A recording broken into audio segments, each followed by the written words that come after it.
People always ask, what book should I read? I would suggest that you read any book that was written by one of the people that was in the family or the cult or the commune or the fictional made-up movie, whatever you'd like to call it. Read their books. They're all pretty good. Lynette's is good. She has a good book. It's out now. I mean, you can get it now. It's pretty recent. It's not expensive. Let's talk about Lynette. Have you ever been to a psychiatrist? Yeah, me neither. No, I really haven't. I know you have, though. But anyway, or you should have. A lot of you should have. Anyway, we won't go there. But one time Lynette had to go to a psychiatrist. You know why? She attempted to shoot the President of the United States. If you didn't know, today is Lynette's birthday. And let's just talk about Lynette today. We've talked about everybody else. Hold your breath. No, not really. I like Lynette. I think she's a good person, and I think Lynette tells more truth than anybody tells. And one time she had to go see a psychiatrist. It was ordered by the judge in her case when she went to shoot President Ford. She didn't want to go see the psychiatrist, and she didn't really even want to talk to the psychiatrist.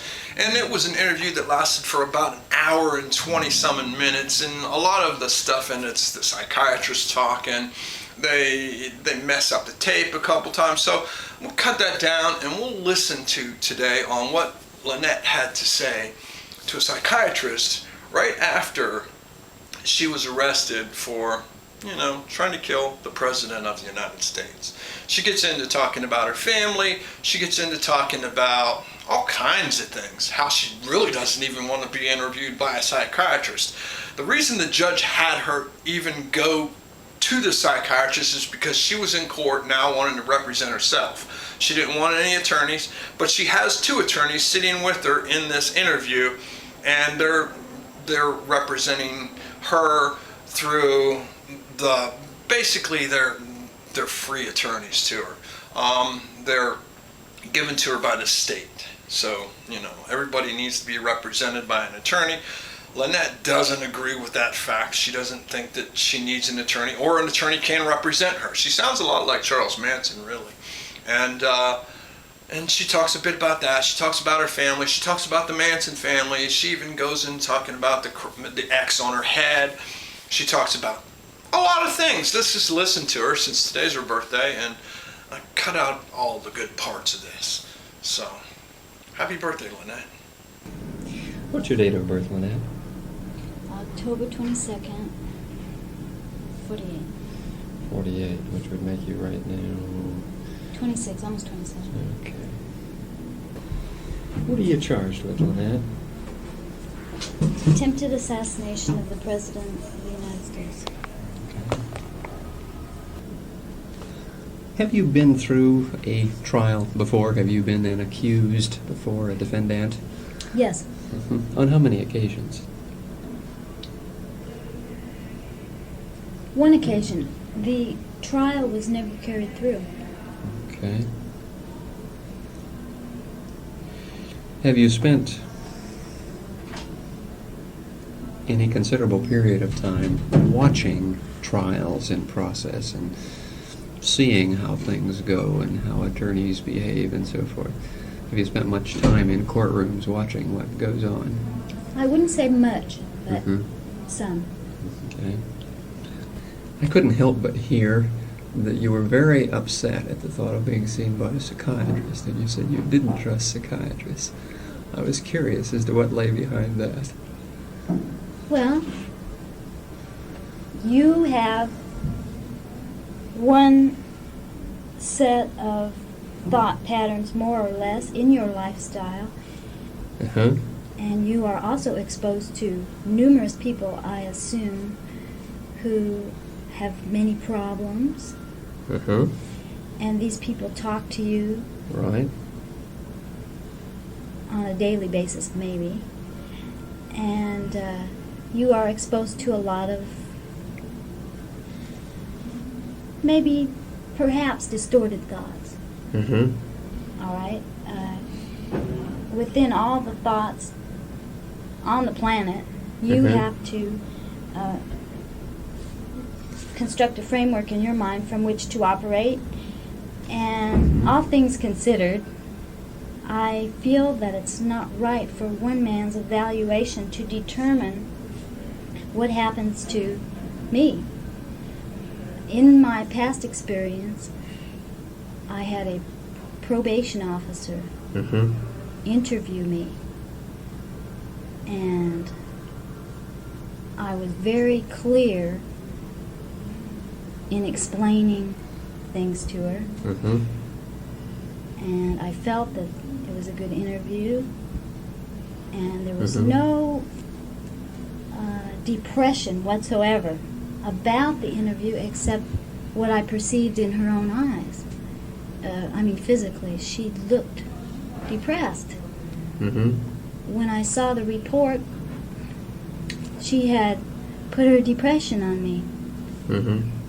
And ever since then, I decided that that was not right.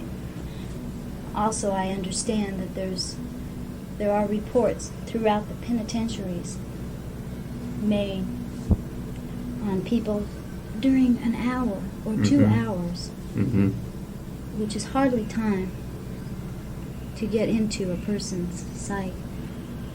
And these reports, unfortunately, and not necessarily the fault of the psychiatrist, but these reports go down on the record. The authorities pick them up if the individual was angry that day or any number of circumstances. This goes down on a person's record for life, and I don't wish to have that type of a record. Okay. Yeah, you wouldn't want to go on record as saying, well, I'm going to trust Dr. Richmond so much that whatever he says about me is right. That's right. Okay. I see by the press, people, that they often can take something that you say and turn around backwards, and it comes out to be nothing like what you meant. Well, I think we recognize that the press is in a business, and their business is selling newspapers. And their business is, unfortunately, not reporting truth necessarily. Although they're subject to certain laws also of libel and slander and so forth if they don't get things right. Yes, I've been quoted by newspapers on a few occasions where I didn't recognize my thoughts. Right. Right. Newspapers have said, with what validity I don't know, that you have at times used drugs very heavily. That you have been on hundreds of acid trips or something like that. The news media loves to say that. Yeah. That's not true. Tell me about your drug history, generally. During the late 60s, when things were so radically changing, and the young people were out in the streets, more or less. That's a short way to put it. I experimented with lysergic acid, LSD, and marijuana. I have never taken any cocaine. I've never tried heroin. I've never had I've never had a red in my life, which what they call a red, it's a depressant of some kind. Right, reds, yellows, Yeah. rainbows, two and all, Never so had any forth. desire to go down. Okay. What effect did you get out of the acid? What effect? Yeah, what did it do to you psychically? Oh, that would be a long, long explanation. Well, in not too great I'll detail. tell you that it hasn't impaired me in any way. I became aware of the possibilities of different realities as seen through different eyes, as seen through the Chicanos, for example. I went down in I traveled in my mind into their world in East Los Angeles. And then I traveled into the ghetto, and I traveled into high society, and like that. I've looked into the ways that people view the world. Kind of a philosophic trip, cultural, philosophic. what, partial identification with how See? other people might see the world? This is the problem with interpretation. Mhm. We have to find a word to put on this. Right. All right. That's why I'm asking the question back this way, All saying, right. you know, are we on the same wavelength? I suppose you could call it cultural. Okay. Into the fields, into the rice paddies. Hmm. Okay. When you took the LSD, did you have hallucinations then? Did you see colors or see Nothing that trails wasn't or there. time lags or anything like that? Colors, of course, are present. Mhm. How much we notice them is another Mhm. story. I experienced the type of vision that I had when I was very young. Mhm. What was that like? Well, for example, because you're Dr. Richard and I'm Lynn Fromme, I talk to you and I don't stare at you, Mhm. but under lysergic acid, I would perhaps not stare at you, but I would be more aware of your features. Mhm. I would be more aware of Okay. your body language, what you were saying with your eyes, Okay. and consequently, I would probably be able to tell more what you were thinking.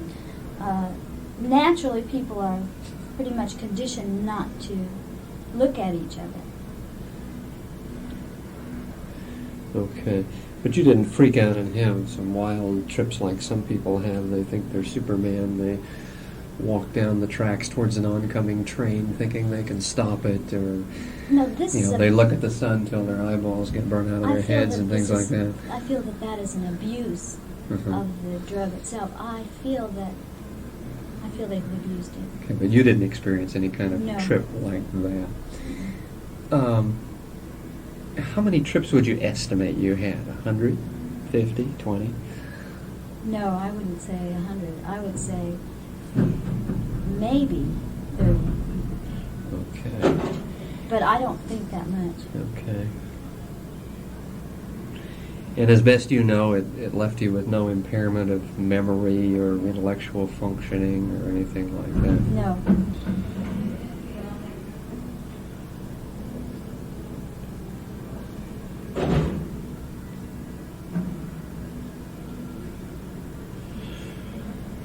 How heavily and how long did you use grass?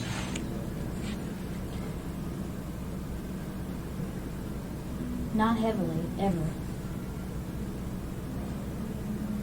Mhm.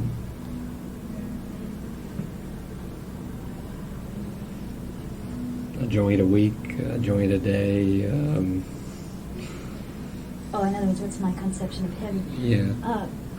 I'd say it's more like a joint a week. Okay. But not consistently either. Mhm. Excuse me. What effect would you get from marijuana? There again, how do we describe the effects? Just I felt- describe it subjectively all right, and see if all I right, can I'll tune say into it. Under the right conditions, Mhm. I feel that marijuana can heighten the awareness. Sort of like acid. Well, acid, of course, is much stronger. Mhm. Okay, would it be like acid, only Have you ever weaker? had it? No. No. Well, then, if you've never had LSD, I could never explain it to you. Yeah, I have some idea because I've talked to so many people who've used it. I think I can imagine to some degree what it's like. Well, it is an imagination. That in Yeah. truth is much what it does, is opening Yeah. up your imagination. But Right. you couldn't imagine unless you had that. Okay.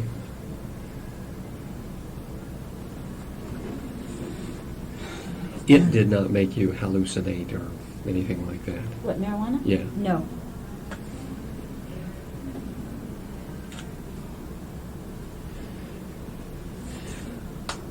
Okay, any other drugs that you've tried besides acid and marijuana? Did you get into stuff like STP, psilocybin, peyote? No, I've never had any of those. Okay.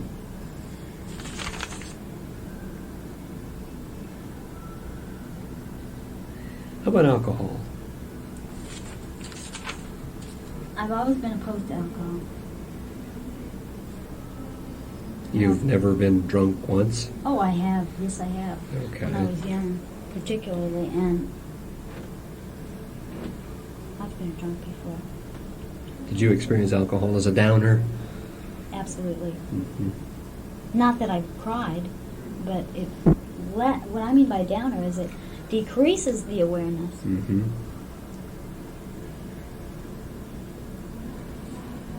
Okay, so you've not been a heavy user of alcohol? Absolutely not. I'll tell you something that I don't understand.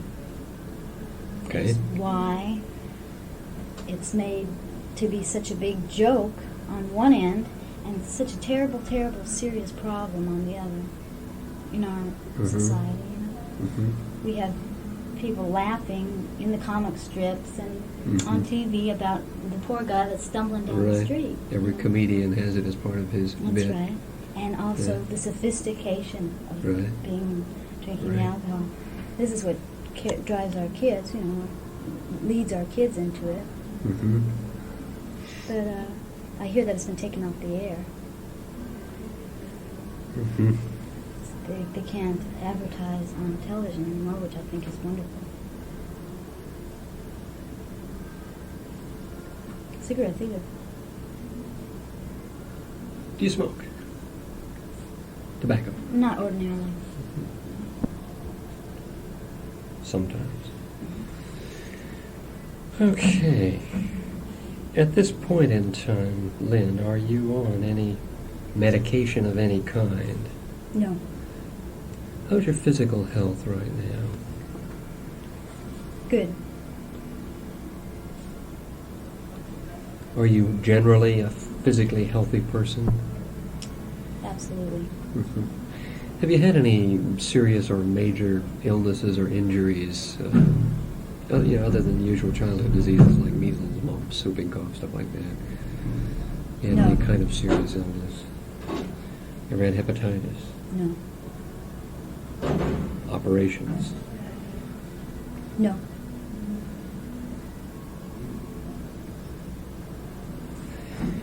How tall are you? 5'4". And you weigh about...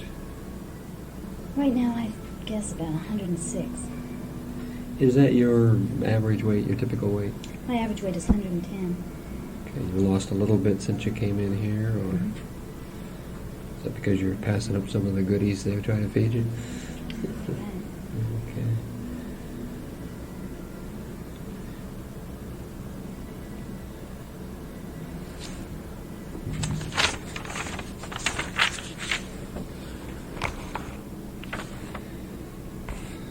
Should have a little more time left. I don't think we got started till probably about 1:45. I didn't jot the exact Looks like about time. 10 or 15 minutes. I think that's about when we got started. I hope it's about that.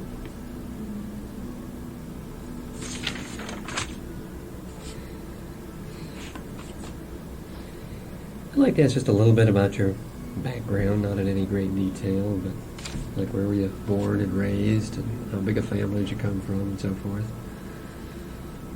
Do you think that's important to my psychological stability at the present time? In some aspects, yes, and particularly in terms of your relationship with your parents and how that might reflect on your relationship with people in authority generally and so forth. Since in order to go before the court of law, when an attorney goes before a court of law, he's immediately under all kinds of authority and has to live within a certain schedule of rules and regs and so forth. And so I wanted to explore a little bit about your past life and how you did with rules and regs and how you got along with various authorities and so forth. Well, I have learned much, and I never was very rebellious. I never Mhm. got in very much trouble when I was young. Did you come from a large family, small No. family? Small. One Oh, brother, yeah. one sister, Okay, both younger. younger. How'd you get along with them? Good. I love them. Have they had any legal difficulty at all? None. You've kind of ended up being the black sheep.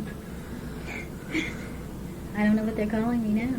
Well, I mean, you're the one that's had problems, at least as far as society is concerned. As far as and so they're forth. concerned, yes.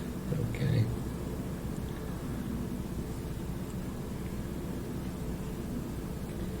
The problem child. In their eyes. Are Mom and Dad living? Now, does this go on the record? That I'm the problem child? Oh, Don't you understand think the so. inference of that type of statement? well, I'll put it in brackets to indicate that's my words. Okay. Well, we're talking now, remember I just said, from my parents' viewpoint, Right. right? Right. We're not talking from my Right. viewpoint. Yeah, well, my comment here was patient is seen as the problem child. see. Not that you are the problem child. But you understand that they see you that way. We have a very, actually I think it's a unique understanding, Mm-hmm. my parents and I. Rather than viewing me even as a problem child, they accepted the fact that I wished to be independent, Mm-hmm. and they actually literally allowed me to do what I wanted to do. Mm-hmm. I was going to say cut me off, but they didn't do it too severely. As you were growing up, how would you generally categorize your relationship with them? Smooth, rocky, whatever? During what period of time? Oh, let's say up until your teen years and your preteen years. We had a good relationship. With both Mom and Dad. That's right. Were you closer to one than the other? No?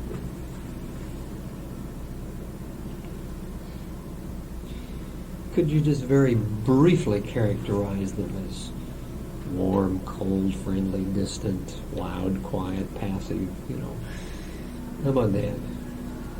I would describe them as passive. Mom and Dad. That's right. Both relatively quiet people. That's right. Father very afraid. Do you know what he was afraid of? People have different fears. Mhm. Some people are afraid of water. Some people are afraid of other people. Mm-hmm. They're afraid of their own image getting Mhm. across to someone. He had various fears like that. Mm-hmm. Okay. Did those fears get openly shown? I mean, it was very obvious Dad was a fearful guy. No, it wasn't obvious. Okay.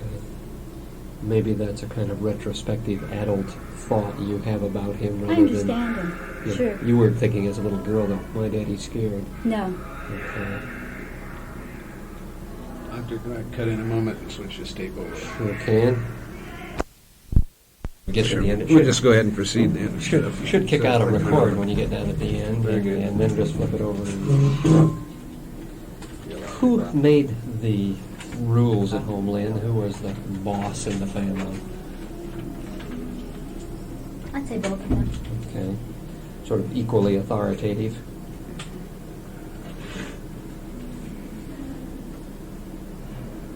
And no major clashes with them, no major problems. The paper, or Newsweek or somebody, I don't remember where it was, you've been written about in many different publications. They said something about your having had some kind of a major clash when you were 16 or something and getting booted out of the home. I know, they like to talk like that. Yeah. What did happen? What were the circumstances of your leaving home? How old were you? And When I left, I was 18. okay. And you weren't leaving because somebody said, get out, we don't want you around, or something like that.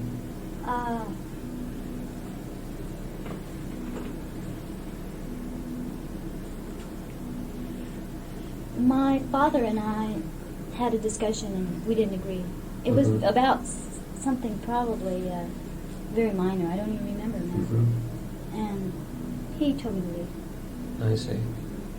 Okay.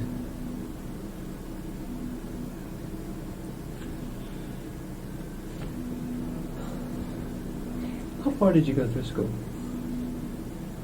I just graduated from high school. I began a semester at El Camino College. What were you going to study? Psychology. What made you decide to stop school?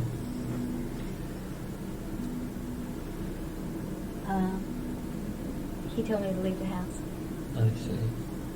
So you had no way of supporting yourself and going to school and so forth? Well, it was just the circumstances that presented themselves at that time, and I didn't go back. Mm-hmm. I was also dissatisfied with school. Mm-hmm. I wasn't learning anything. A person has to be wide open to learning. Yeah, there just wasn't time for you to do that. No. When you were in high school, what kind of grades did you get? During the former part of high school, I got very good grades. The latter part of high school, I became disinterested. I was more interested in literature. Did you fail any courses? No.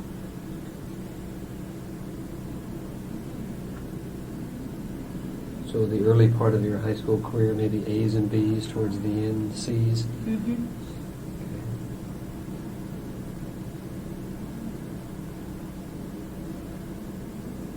Did you have any particular run-ins with teachers, principals? No. How'd you get along with the other kids? Fine.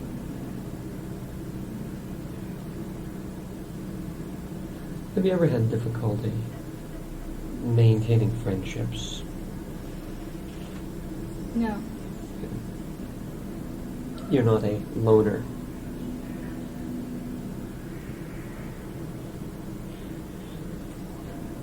I wouldn't answer that. Mm-hmm. Well, what? Sometimes a loner, sometimes more social. Well, I'm social. I guess you could say I'm Mhm. social, but I'm not always. I'm not social in all instances. Mm-hmm. I couldn't be classified either way. Mm-hmm. I guess what I'm asking is, do you sometimes open up and develop very close and intimate friendships where you really Absolutely. are very close to people? How many really close friends would you estimate you have now?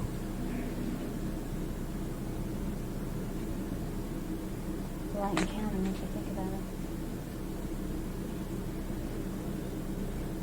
I would say 12. 12.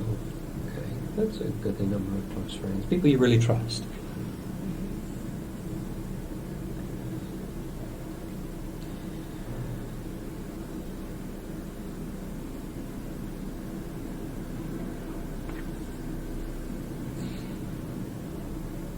That time you were charged with something and the trial didn't come off. What were you charged with then?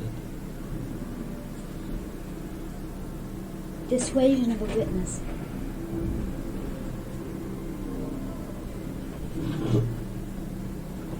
Why was that dropped, Lynn? It was not dropped. The original charge was attempted murder. Mm-hmm. This was a case where a girl allegedly received a hamburger with LSD in it. Mm-hmm. She allegedly received the hamburger in Hawaii, and at that time I was in the States. Mm-hmm. But this was brought as a conspiracy, and due to the Tate LaBianca trial that was going on, it was going to pass through Mm-hmm.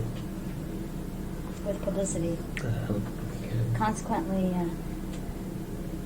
I accepted a disposition. Isn't that what you call it?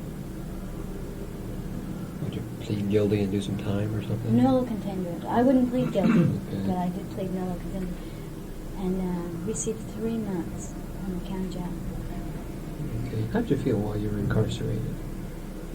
Was that a really bad trip, or you got along all right, or? Well, because of the place, Los Angeles County Jail is, I would say, is a very bad place to be incarcerated. Mm-hmm. Because of how large it is. And I mean, very impersonal. that's right. But I got along fine. Got along with the guards and inmates alike.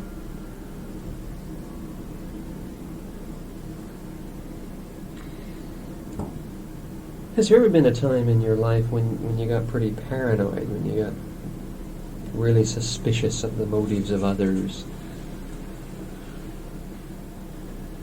No.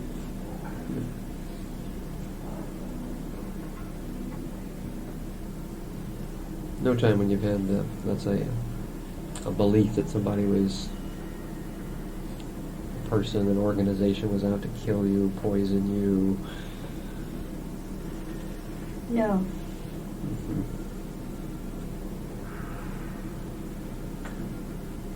Not troubled by any such thoughts at this time.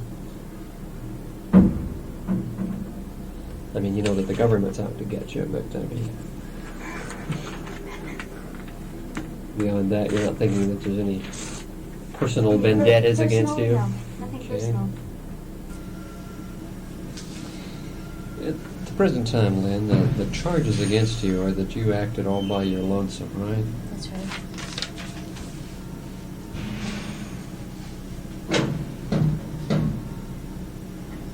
So there's not going to be some kind of allegation, as far as you know, that you're still a tool of the family or something like that that's No. out to get the president.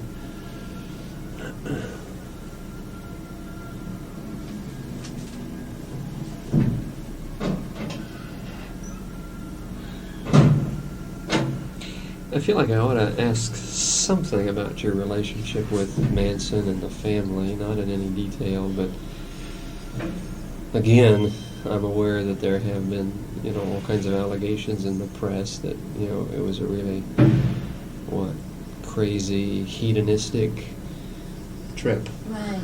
This is people's desires and fantasies. Yeah. This is another thing that I'm under. That he's under.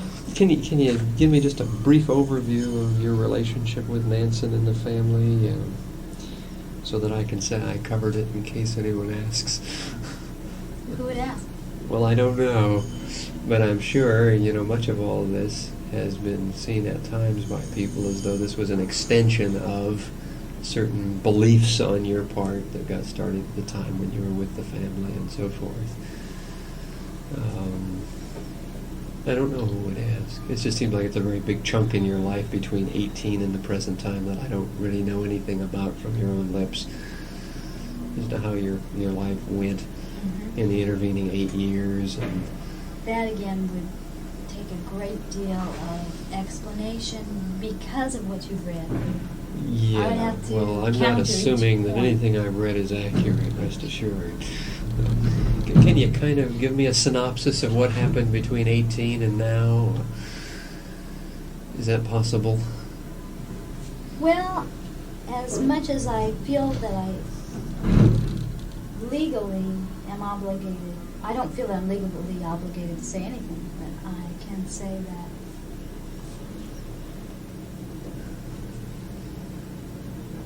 like most young people during the late 60s, we did a lot of traveling around, we did a lot of meeting people. We were not hedonistic. Mm-hmm. Or solely the thought of being out only for pleasure.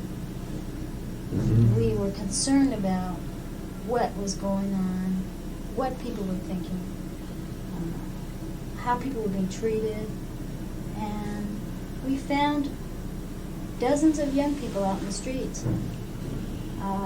Some of them were taking care of themselves fine. Mm-hmm. Others of them were being abused Mm-hmm. by any number of people who found out that they could just swoop into San Francisco and pick people up. Mm-hmm. And it was my feeling to offer these people a place to stay. For example, it was me who went out and found a young runaway girl one day who didn't have a place to stay and said, "Come on home with us." Mm-hmm. And subsequent to this, young people would come to our house and say, "Can I stay here?" And we'd say, "You can stay here, but you're going to have to be quiet. You're going to have to respect the place, and if you just want attention from your parents, and if you're going to take drugs, then you can't be here because we don't do that. You can live in the back. You can live in the woods if you want. We'll see that you're fed. We'll see that you got food. We'll see that nobody hurt you. We ran into a number of young people who told us, anyway, that their parents were abusing them. One girl, in fact, who later testified against us, called us up, told us her dad was beating her, and she was crying, and would we come and pick her up? Of course we'll come and pick her up. The police were aware that there were people, young people in the background, and that we found ourselves a ranch. Kind of a foster home operation.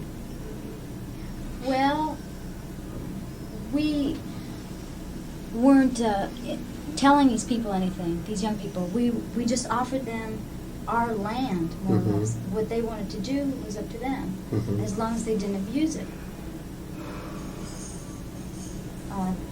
I believe it's healthy for anyone to live in the woods. I wouldn't send a kid to the streets. So we had this land available, and we let them live on it. We did not have sex orgies and drug orgies or cult meetings or hanging Christ in effigy or pretending Charlie was Christ or anything of that nature. This all comes out of people's imagination. We were actually very healthy. We found out that by giving to each other and supporting each other and building each other up and realizing that there is a joy in giving, there is a purpose in being able to serve each other, we found great satisfaction. Do you believe in God? Certainly. Okay. Do you believe in Christ? I believe that God is creative force, life force. You don't believe in Him as a Universe. personality? No. Okay.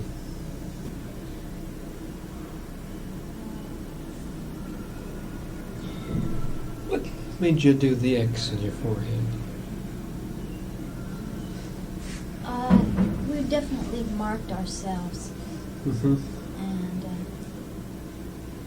what was the point of that? What was the purpose of marking yourself? well, it has different levels. On one level, it is a cross that's falling, a falling cross. On another level, it is an X, and the X's, we are marked out of the system as it stands. We don't go along with it. And by go along with it, I mean it needs to be changed. This was the step that we took, and many people criticized us. Well, Yes. We will be through very shortly, and then Lynn will be able to... I'll wait until... Can you hold it Thank for you. us? Yeah, 1 minute. Okay. Thanks.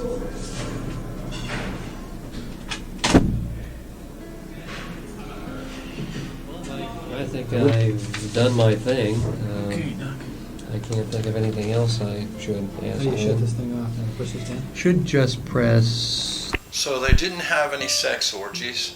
They didn't have any drugs on the ranch. What? It said you did in the newspaper. Yeah, see? That's why it's good to read people's books. Not Susan Atkins per se, because she tells a lot of lies in her book. She tells a lot of lies throughout life. I think Lynette is pretty honest, though. And I was pretty honest on kind of understanding what they were doing at the ranch. She was bringing people into the ranch because she had a big heart. She didn't want to see... That was one of the things that she said in here I thought was perfect. And she says she don't want to send people out into the street. She'd rather send them out into the woods. Man, that is... perfect. Perfect. I love that. It gives me chills thinking about that. That should be one of her quotes of all time. That was just fantastic. But anyway, I hope you enjoyed that. Hope she had a good birthday today. Wow, that was a long time ago. That was like a big gap in between when she was about to turn 27 years old. Now she's about to turn 70 something years old. But anyway, I say anyway a lot. I noticed that. I gotta quit saying anyway. Anyway, till next time. And if I say anything a lot, just tell me in the comments. You know, people tell me all the time I mispronounce words like Lynette Fromme's last name, or Bobby Boussalet's last name, or Vince Bugliosi's last name. Most people I notice mispronounce Oish. They call her Oish. And I asked Manson about that. I asked Manson, what, Oish? And he's like, who's Oish? And I said, Ruth Ann. He's like, you don't say it like that. You say it like, it sounds like the wind. Whoosh. So her name isn't Oish, it's whoosh. Did you learn anything today? Until next time, again, I hope you did. Otherwise, it's useless. Peace.